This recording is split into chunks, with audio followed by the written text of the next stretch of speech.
Hello, we're live. Hey everybody, good morning. We'll give it a couple minutes for people to join in. I'm pretty backlit at the moment. I've got a really, I've got a beam light on over here, and that's okay. Oh, oh my God, that was good coffee. I made an exceptionally strong cup of coffee this morning. I am going to get set up a little bit here before people start joining in with me. Gonna try to do This doesn't always work out well. I'm gonna try to do TikTok at the same time I'm doing this live stream. I, for whatever reason, TikTok has prevented me from using this streaming software to stream over it. But good morning, everyone. We're going to talk about magical spiritual ethics this morning. I think it's an important topic. It came up. Oftentimes, things come up for me online. People will people will just gonna go live on TikTok here. So give me just a moment. But nice to see everybody. We don't have any joiners yet. Am I live on everything? It looks like I'm live on everything at the moment. So we're gonna go with um we're gonna go with magical ethics. Done. Go live. So we'll see if I can stay live on multiple platforms at the same time. Good morning. If you're just joining, nice to see you here. I'm glad you're on. We're going to talk about magical and spiritual ethics. I think in the realm of what I'm going to talk about, magic is a better word. There are spiritual ethics. Hello, good morning. Oh my gosh, it has been a minute. It has been a minute. Delighted to see you. Delighted to see you. I'm gonna put this here. I'm figuring it out. I'm figuring out the tech. I promise. Did everybody see the outage? Like there was a big outage. A lot of apps were down. Um, I think from Sunday night till yesterday morning. Had to do with Amazon Web Services. Um, so Amazon, people don't know, Amazon rents out its capacity, its infrastructure. It has these massive data centers all over the world. Um, it has been a hot minute. It's possible. Oh, you thought you lost your Venmo money. Oh, I hope you didn't. It just wouldn't come up that you had money in Venmo. Yeah. Yeah. So as it turns out, when you're hosting your web applications and stuff on Amazon Web Services, you choose where it's being hosted, and the most popular. Um, oh, that is. I'm happy. I'm glad you didn't lose your Venmo money. Um, the most popular region to host in is called US East 1. There are dozens of regions, but everybody crams their stuff into this region called US East 1, which is in Virginia. I know this because I'm a nerd and I have worked for a very long time on Amazon Web Services. And if you do that and there's no backup and then there's a problem in that region, like it happened yesterday or yesterday and the day before, everything goes down. Like applications that don't have a way to switch over or backup, and it's expensive, right? Essentially, to have a backup of everything doubles your infrastructure costs. So, you know, but anyway, we're here live, and we've got some friends on, some new friends, some old friends, and happy to see everybody. We're on multiple channels. I'm on TikTok over here. I'm on YouTube and Facebook. And if people have comments, questions, put them in your chat, and I will do my best to to address them. But great to see everybody this morning. Um, I'm going to talk about magical and spiritual ethics this morning. This came up for me as things often do online. Somebody posted something, and I read that, and I go, "Mhm," and it was a little bit of let me call virtue signaling. I'm a good look at me. I'm a good person. I don't do this. I don't do that. And it was this like declaration, and there's nothing wrong with that. And I'm not going to smack around anybody for their ethical choices here. But what I want to do is I want to spark a little thought. And I'm probably going to have to get up in just a second to let Juno out. And you'll have to excuse me. I will leave the camera for about. I just let her out. She knows that I'm live. She hears me talking to you all. So now she's going to whine at the door. So give me just a moment and we'll talk about this.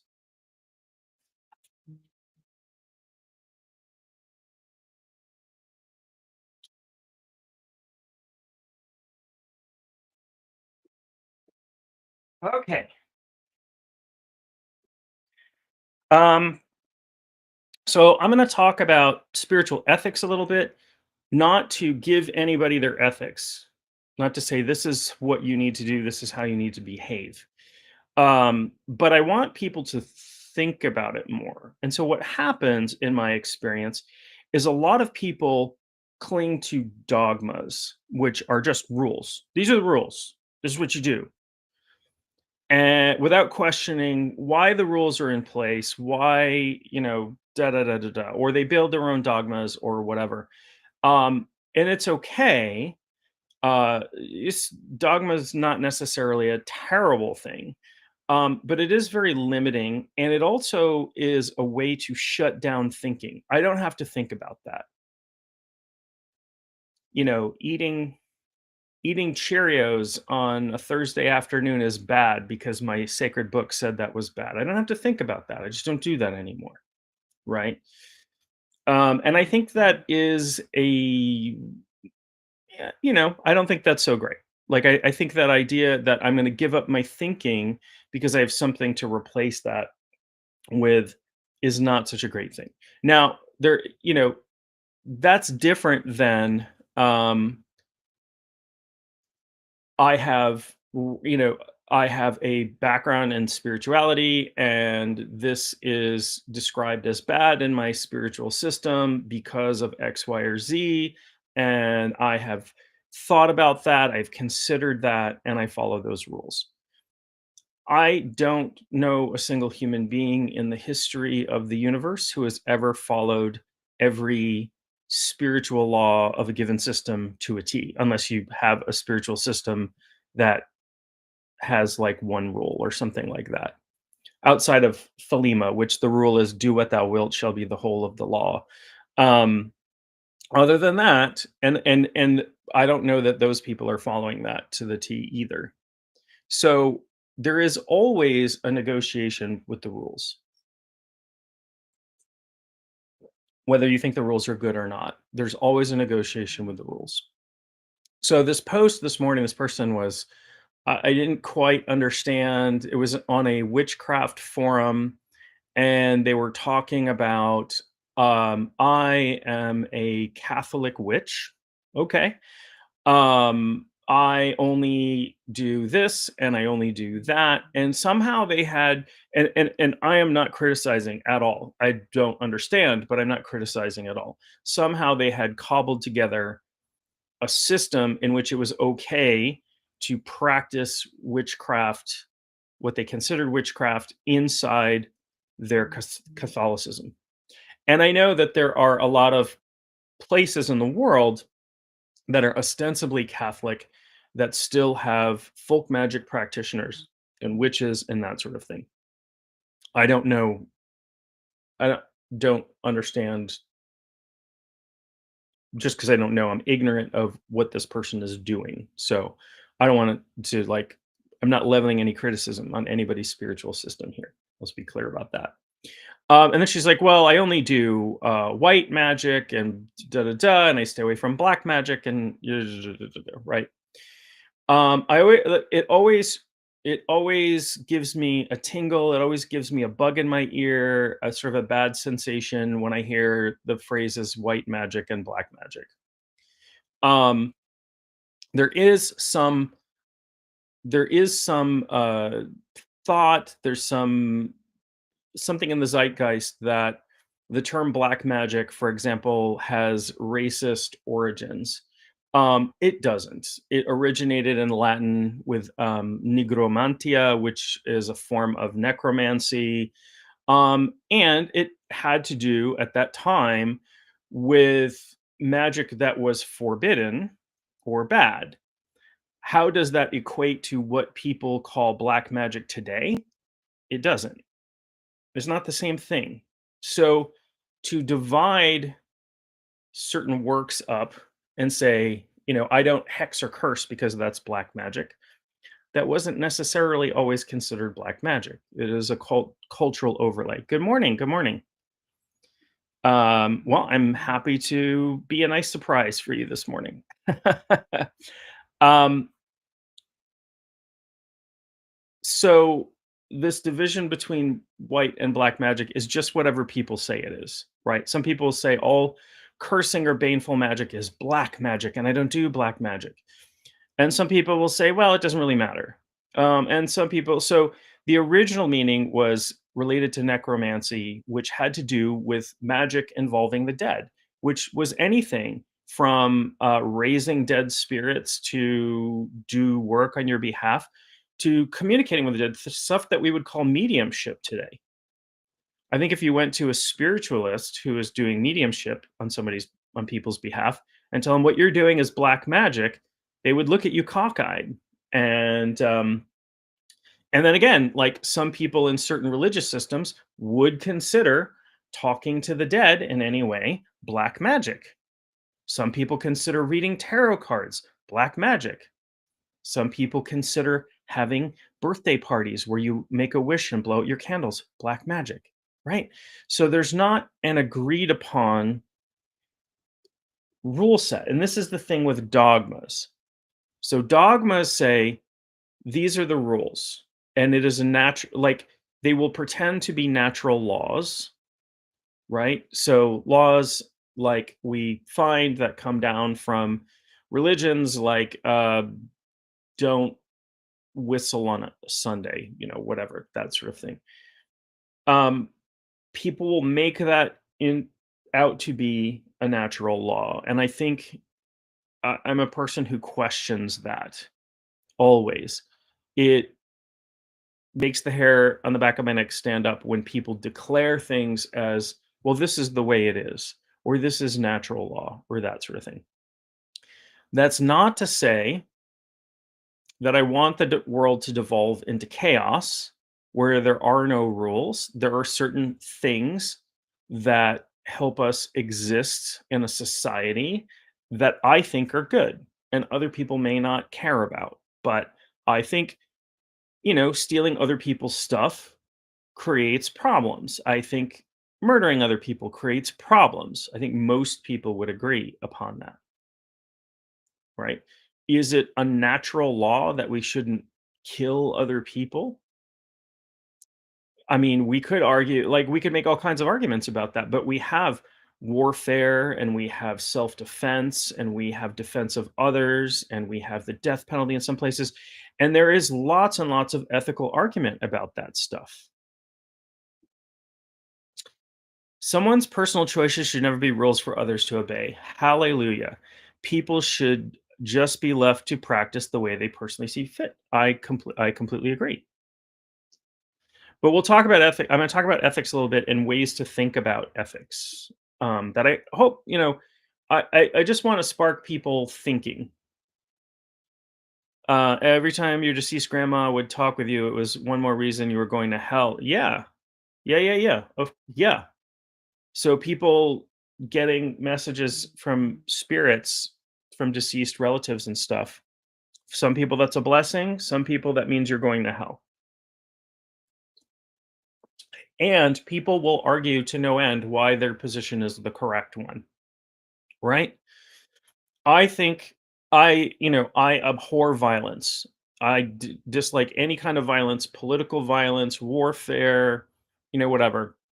It seems weird, but I trained in martial arts my whole life, right? People are like, well, if you hate violence, why would you train in martial arts? And it is because it helped me in times. And there have been times when I was living in the city, I've had people try to fight me, I had people try to mug me, I had all kinds of things, and I never had to lay my hands on another person.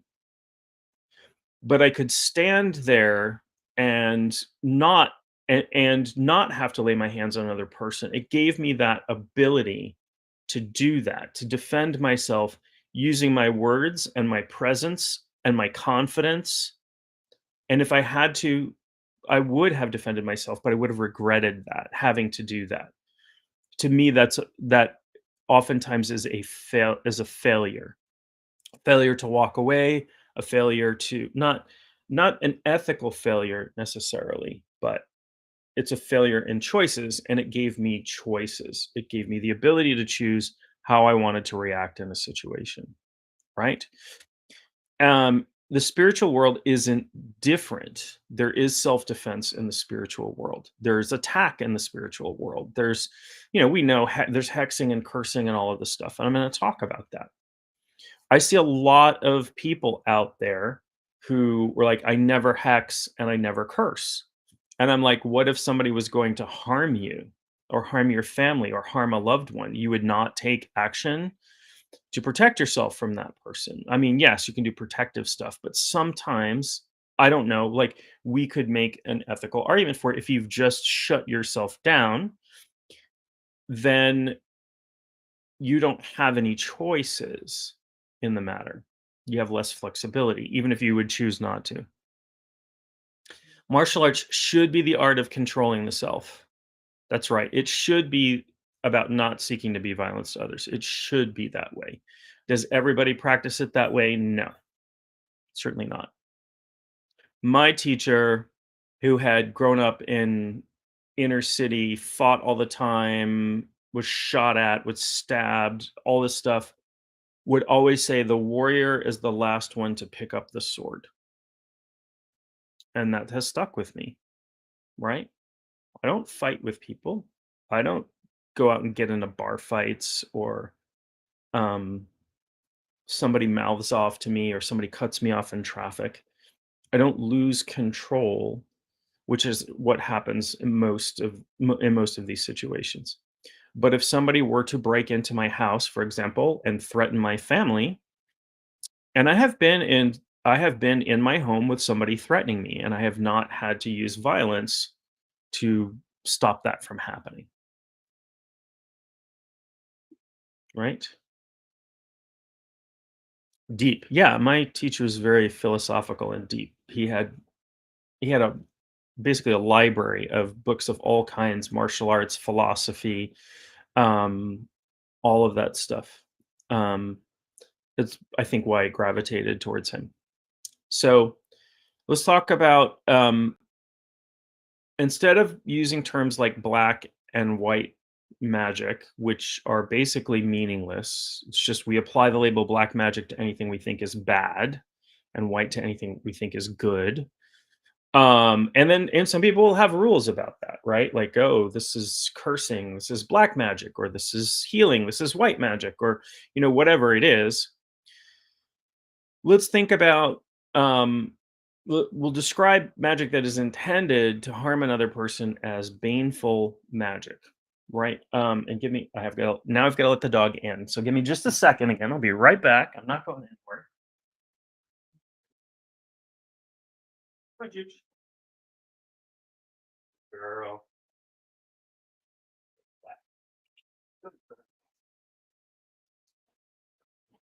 Um, so she has a collar. It's kind of funny. It's a spooky season tale. Juno has a collar that I put on when she goes out, that if she gets too far away from the house, it beeps, and she's trained to come back to the house if that happens. Um, okay, so here's the thing about the everything comes full circle thing. Somebody's saying your energy belongs to you, and it returns to you. So casting spells, good or bad, comes full circle. Um, I don't agree with that. It's okay if that's your thought. So there's this threefold rule that a lot of people who come from sort of the Wicca tradition will quote a lot that all of your energy comes back to you threefold. Meaning if you curse somebody, you're going to get cursed three times as bad or three times over or whatever. Um, okay, that is a dogma. It's completely made up. It has no traditional back. There's no tradition other than the early 20th century or mid 20th century of that. So it's not a traditional rule of witchcraft, right? And yes, there is karma. If I'm out there doing bad things, there can be bad results. There can be stuff that happens back to me that's bad. There can be, all of this stuff. There can be bad circumstances.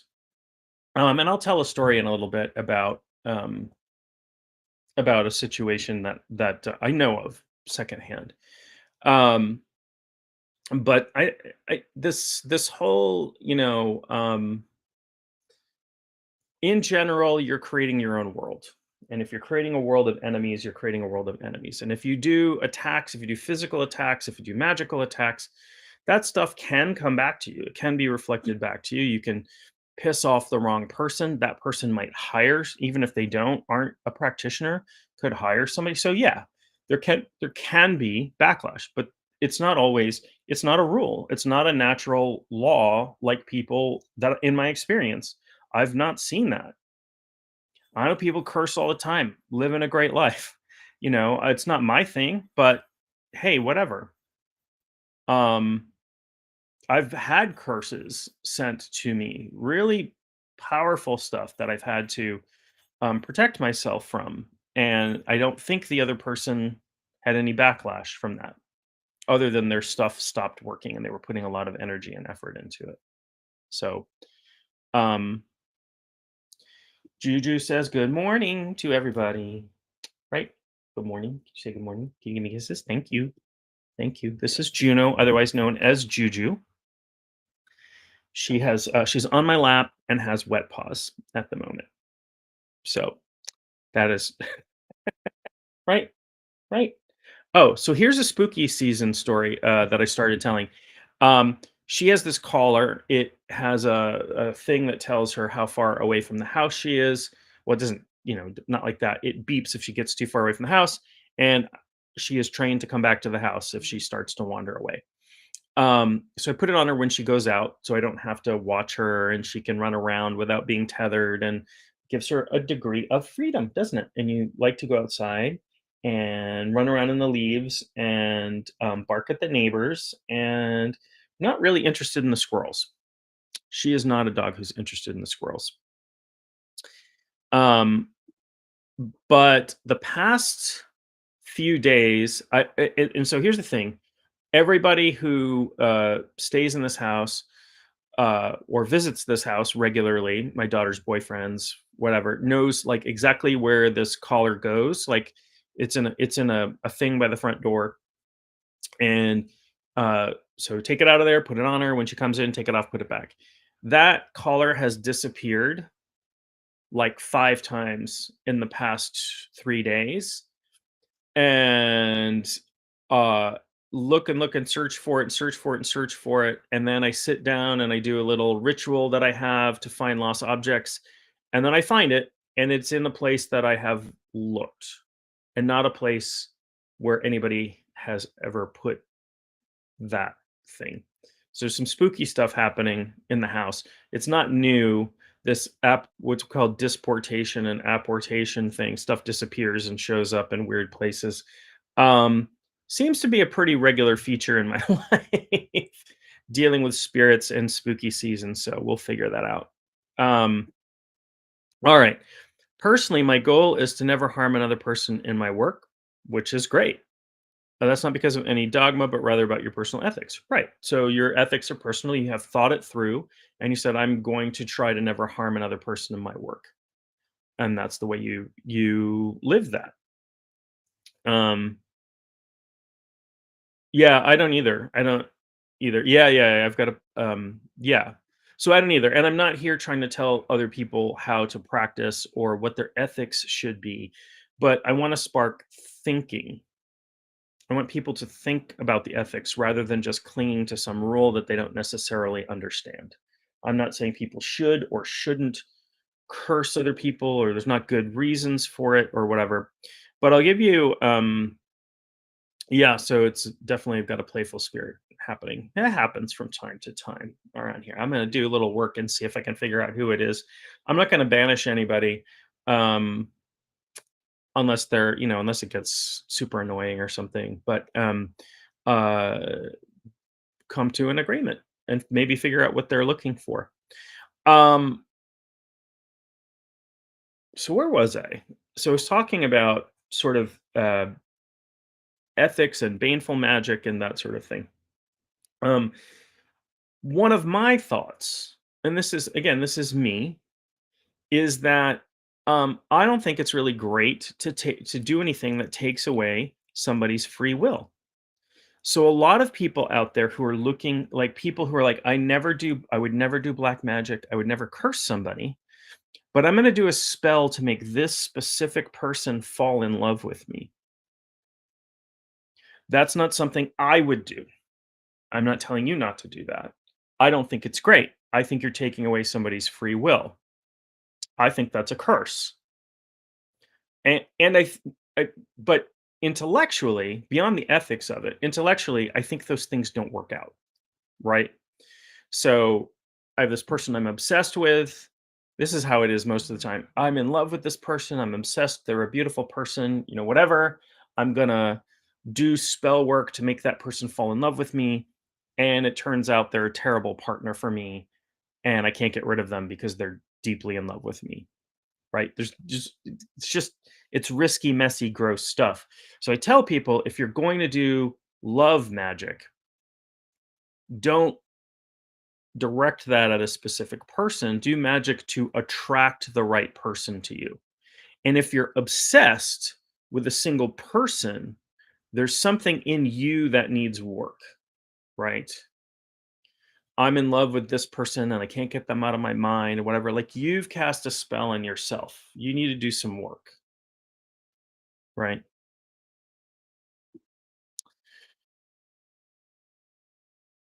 Yeah, I try to be very open and accepting, and, part of the reason for that is, I would prefer people are open and accepting with me, right? Um, it's golden rule stuff. Do unto others as you would have others do unto you, right? I don't want people to judge me for what I do. I don't want people to tell me what I should and shouldn't do. But if people give me things to think about, that makes me happy, right? I like thinking. And we can have conversations about ethical boundaries and that sort of thing. But I live my life in a way that depending on which angle you look at my life, lots of people wouldn't accept. I'm a shamanic practitioner and I do different types of magic and folk magic and this and that, and people looking at that, from all different angles would be like, well, that's wrong, you shouldn't be doing that. That's wrong, you should be doing. Screw you, I'm living my life. And I try to be a good person. And what does that mean to me? Maybe you think I'm not a good person because I do shamanic work and I try to help people. I'm not helping people in the framework that you have learned it's acceptable. Industry, age, and pharmaceutical came, and the healers were coined evil and competition. It was before that. It was well before that. It was during the Christianization of Europe and the subsequent burning of quote unquote witches, the vast majority of which were not practicing anything close to witchcraft. I had an ancestor who was arrested for witchcraft, who was an herbalist. She was a known herbal healer, very successful at it. And they arrested her and almost put her to death before the witch trials in what is now the United States stopped. So it was well before the pharmaceutical companies. It came with the Christianization. In Europe, the Inquisition was the start of that, and they would take anybody they didn't like and accuse them of being a witch and put them through torture. And people admit to anything under torture. That's been known for centuries. So you can torture somebody to say anything you want. It doesn't make it true, but that would be taken as evidence. And then they also accepted spectral evidence, which means I saw this person in my dreams. I had a nightmare about my neighbor down the street last night.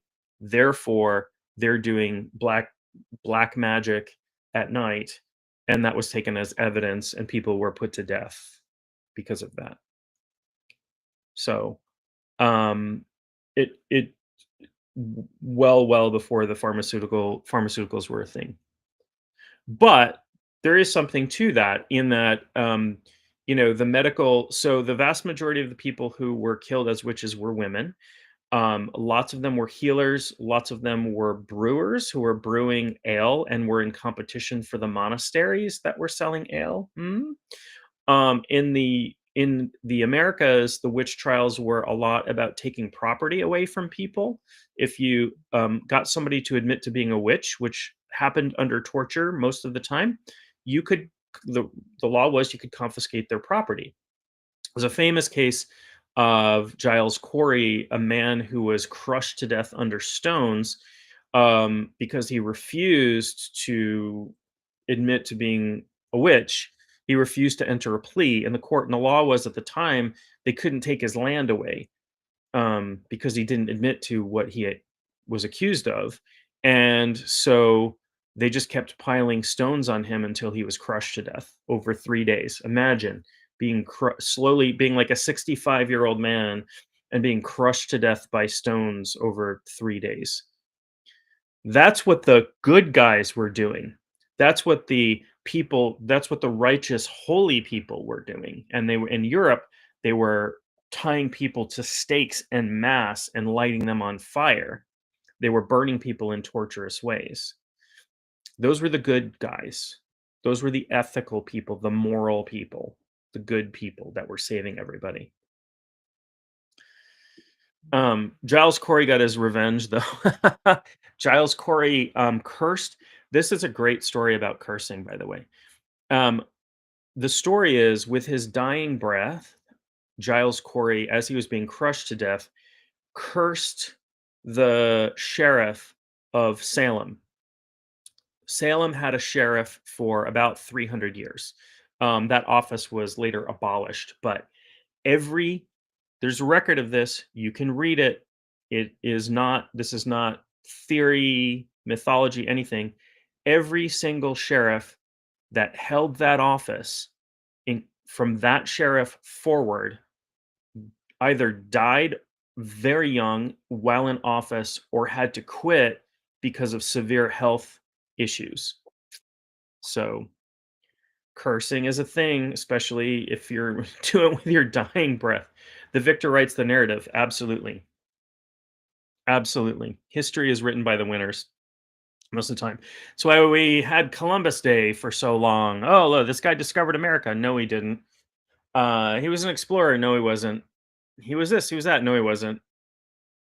He was a guy who got lost. He committed genocide. He sold children as young as 9 into sex slavery. He tortured, enslaved, and killed.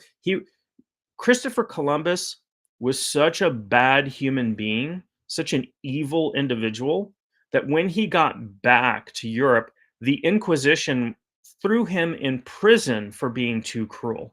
The Inquisition thought Christopher Columbus was a bad guy. How horrible do you have to be for the Inquisition to say, that was bad, dude? That was bad. What are wishes? What are prayers? What are spells? They're different names for the same thing. I agree. I agree. So blowing out candles on a birthday cake and making a wish is candle magic. Throwing a coin in a well goes back ages, pre-Christian, is a spell. Wishing on a star is a spell. Prayers for divine intercession are spells. They're magical acts. Now, people will disagree, but I see no difference in that. I honestly don't. So I agree with you completely. Um, all right. Let's get back talk a little bit about ways to think about ethics or ethical frameworks as opposed to dogmas. So I want to talk about a case, and This is something that this is a story from Jason Miller, who's an author and a teacher that I like a lot, and I studied a bunch of his stuff. I think I own all of his books. He calls himself a sorcerer, for lack of a better term, but he has a background in Nepalese Buddhist magic and witchcraft and sorcery and all kinds of stuff. Right? He's got this various background, and I strongly identify with trying out all of these different things and finding what works for you and building your own system, um, which is what I do, and I like that. So he has this story. He used to do spell work for people for money, and there are people who do this. There's a lot of stuff going on right now with, um, people hiring Etsy witches and witches on Etsy to do spells on people, right? And there's a couple famous ones. One I won't mention because of the political implications, but somebody just um, did a spell on a sports, like paid a witch to do a spell on a sports team that won some championship, and now she's being lauded by the city, which I think is great. I mean, that's awesome. Um, and that type of magic, that type of sports are tend to be stand-ins for combat, right? Going back to the Olympics, the sports were all around sort of military activities like javelin throwing and archery and long distance running and wrestling and that sort of thing.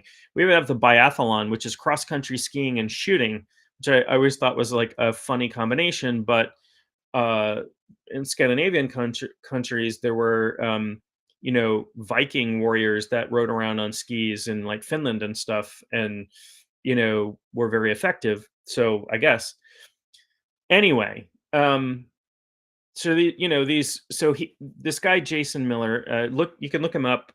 He's got a lot of materials. I like his stuff. I like his teaching method. I like the way he writes. One of my favorite books that he has is called Consorting with Spirits. Um, Great book, by the way. He also has a book on magical self-defense. I can't remember what it's called, but and there are lots of books on psychic and magical self-defense and things like that. So he was working with somebody had hired him. This was a woman who was being stalked by a violent stalker. She had a restraining order against this person. He was an active threat to her. And she said, this guy's gonna, if this guy gets his hands on me, can't remember if he was an ex-boyfriend or what the situation was. She was scared for her life. If he gets his hands on me, he's going to kill me. And I don't know if the restraining order is going to stop him. All it will do is if he's found near me, they're going to arrest him, but that might be too late, right? This is the problem. One of the problems with restraining orders. And I know in my own state, we have a very low crime rate in my state. I live in the state of Maine, but 50% of the murders in my state are domestic partners or people who are formerly domestic partners. So all of them are related to domestic violence and stalking and that sort of thing.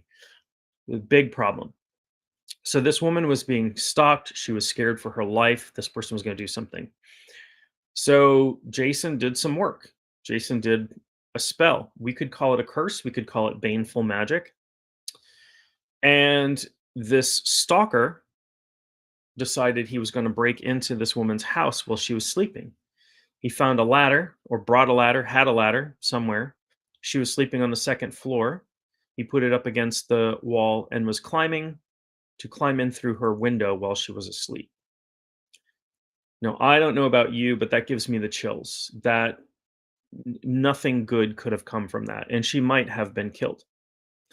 Well, this man fell off the ladder, broke his leg severely, and obviously made enough noise. She called 911 and he was arrested. Let's say, for the sake of argument, that this curse, this magic, caused this person to fall and break his leg. That is baneful magic. It is magic that is intended to and resulted in harm, physical harm, coming to another human being. Is that evil? Is it bad? I would argue that protecting somebody from being killed potentially or assaulted or whatever was going to happen there is the greater good. Right. This is where thinking comes into place. If you say, I could never ever do that, I could never do baneful magic, I could never curse someone, great. That's your rule.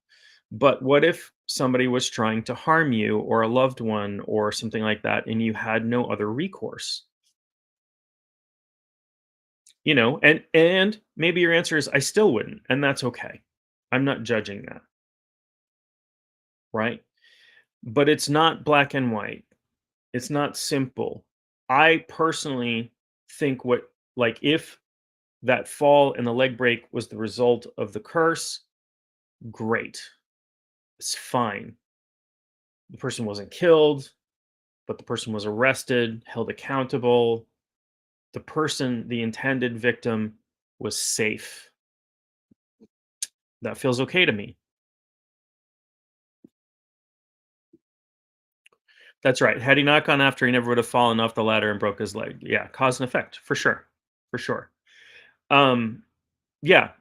So, we can talk about like how much responsibility, obviously a stalker is responsible for their behavior and that sort of thing. Um, and there are people who would say, well, doing that curse was wrong anyway. And that's fine. Again, that's their ethics, but it, it it's not that simple. Life isn't that simple. Seeing life in black and white terms and as everything is a polar opposite. You're either this or you're that. You're either for us or you're against us. That's dangerous thinking. It's dangerous thinking. Black and white thinking. And it doesn't give us room to expand, to have conversations, to talk with other people.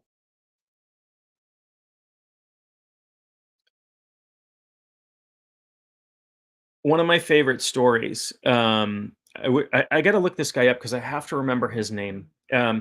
Is a gentleman, he's African American, and this is important to the story, and he is a I think a guitarist, in like a blues guitarist or something like that, but really amazing blues guitarist. And some time ago, he was playing at a venue and, afterwards struck up a conversation with somebody, um, over guitars and famous guitarists. And I think the guy said, "Oh, you play like Jerry Lee Lewis or something like that." And he was like, "Oh, did you know Jerry Lee Lewis studied with so?" And they got into this whole conversation. Somewhere along the lines, it came to light that the man he was talking to, who was Caucasian, was a member of the Ku Klux Klan. And rather than saying, "You're an evil, bad, awful, nasty person, and you sh- I don't want anything to do with you ever again," he had dinner with him and they had a conversation and just talked.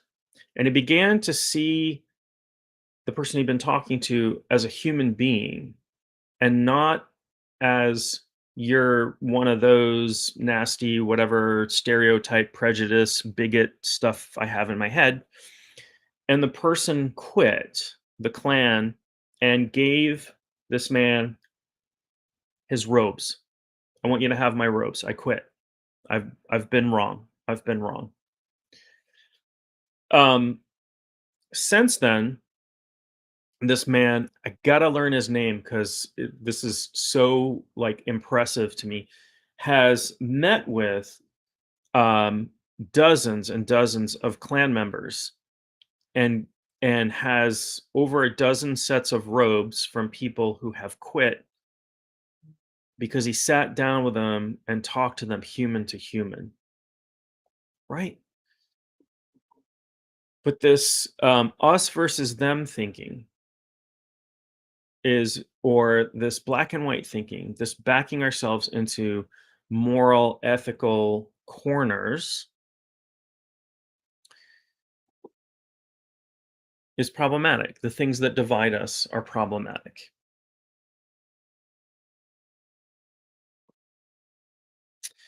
And it's easy to do that. Those persons over there are breaking the rules. They're breaking the rules that I have that are natural. And this is what happens. I have a personal rule that I have a personal rule that has been reinforced by my culture, my religion, my education, my family, my upbringing, and I think that rule applies to everybody else. So if you're not like me, you're wrong. You see where this leads, right? We see how this becomes problematic. If you're not like me, you're wrong. I was chatting with somebody online the other day who is in an ethically non-monogamous relationship. She's married, but I think I think polyamorous, not necessarily a swinger, but polyamorous. And somebody told her, like, I think if you're non-monogamous, you have a mental disorder, right? Right. Mm. And this is what we do. We say anybody who doesn't think like me has a mental disorder or is evil or is da da da da da da, right? Not understanding that no two human beings alive on this planet today or who have ever been alive on this planet or whoever will be alive think exactly the same way. No two human beings will ever have the same set of rules, will think the same things, have the same values. It doesn't matter. You can have similarities, you can have overlap, but people will throw these arbitrary rules out and then they will justify them by saying, if you don't think like me, you're evil. If you don't think like me, you're mentally ill. It's really problematic, right? Is really problematic.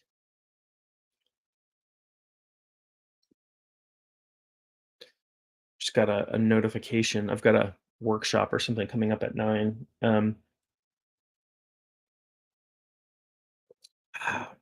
The coffee is delicious today. I don't know what I did differently today. Tastes really good. Um, anyway, so I just want people to think about stuff. And if you come to the conclusion, I don't think a chaotic personally, I don't think, and again, like my values are not necessarily your values. I don't think a chaotic free for all is necessarily a great thing either. But we can put ethical frameworks around our what we do, and we can think about what is the greater good. What is sometimes we're forced to choose what is the lesser of evils. And there's a saying like when you choose the lesser of evils, you're still choosing evil, but sometimes we're forced into that situation, right? In situations where I have come close to having to physically defend myself, I really, I really never have had to physically defend myself, except for maybe one. There was one thing that happened. It was actually during a martial arts class where somebody jumped me, like was egoically jumping me. Got to run. Great to see you. We should chat soon. We should have a gab soon. I'm curious to hear what's up in your world these days. But thank you for coming on. Really great to see you as always. So, um,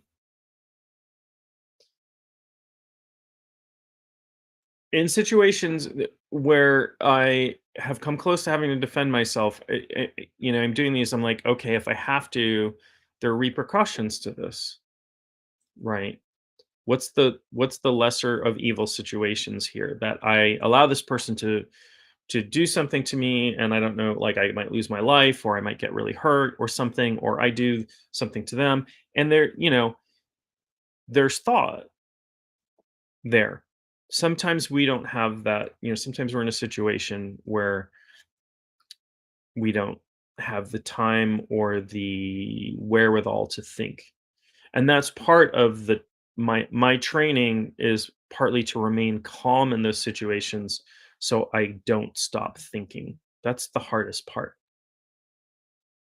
That's really challenging. Anyway, I have got to run for the day, but it has been great catching up with old friends and new and talking with you all this morning. And thank you for your input and your comments. Very much appreciated. Thank you for being here. My love to you all. I'm going to try to do this on a more regular basis. Hasn't worked out so far, but we will see.